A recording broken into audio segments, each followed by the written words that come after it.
Have you ever found yourself in a place where you're not truly unhappy, but you're not fully content either?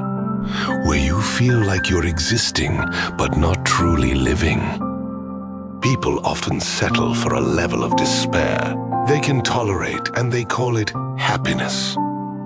It's not the kind of happiness that bursts forth with excitement or joy, but the kind that's quiet, muted, and resigned. This form of happiness isn't a celebration of life.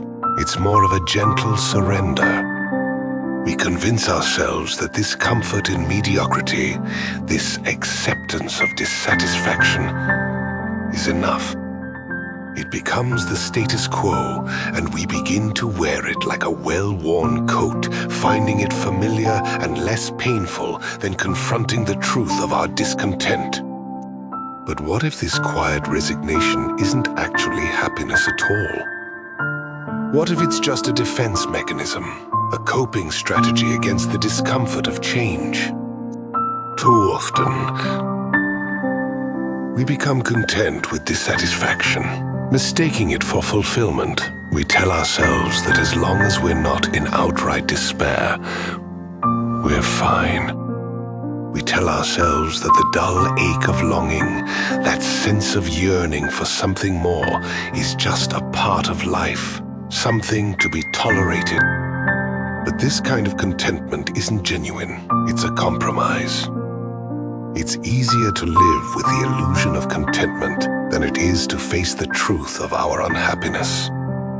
It's less painful to convince ourselves that what we have is enough, rather than acknowledge that we are hungry for more.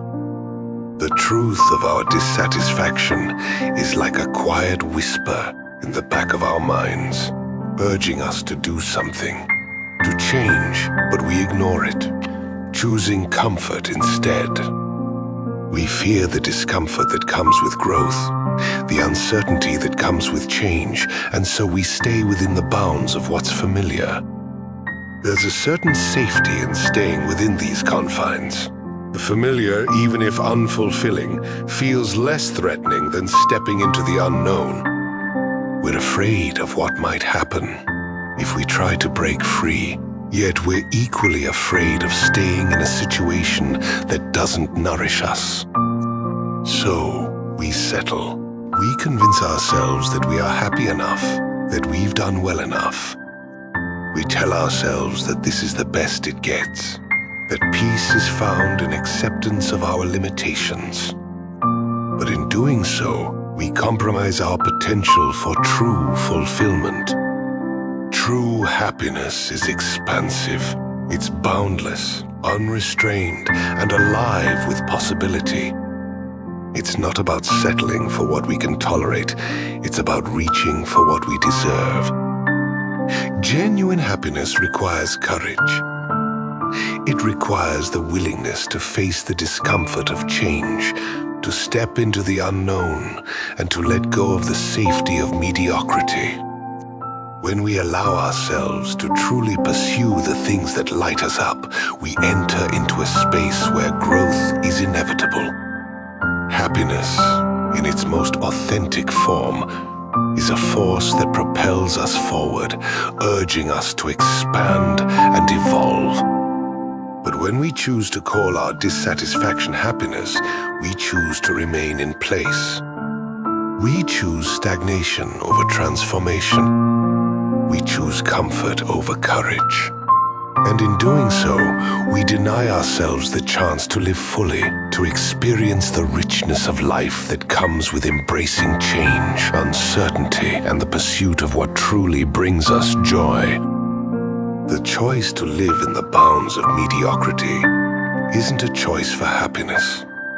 It's a choice to avoid the discomfort of growth.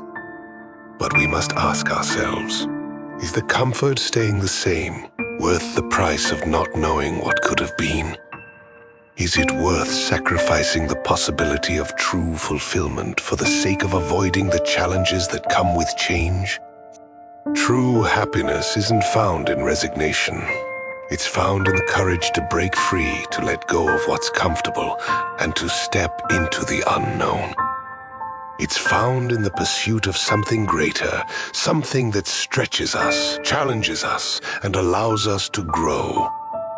Only when we embrace this deeper truth can we begin to live a life that is not just tolerable, but truly alive.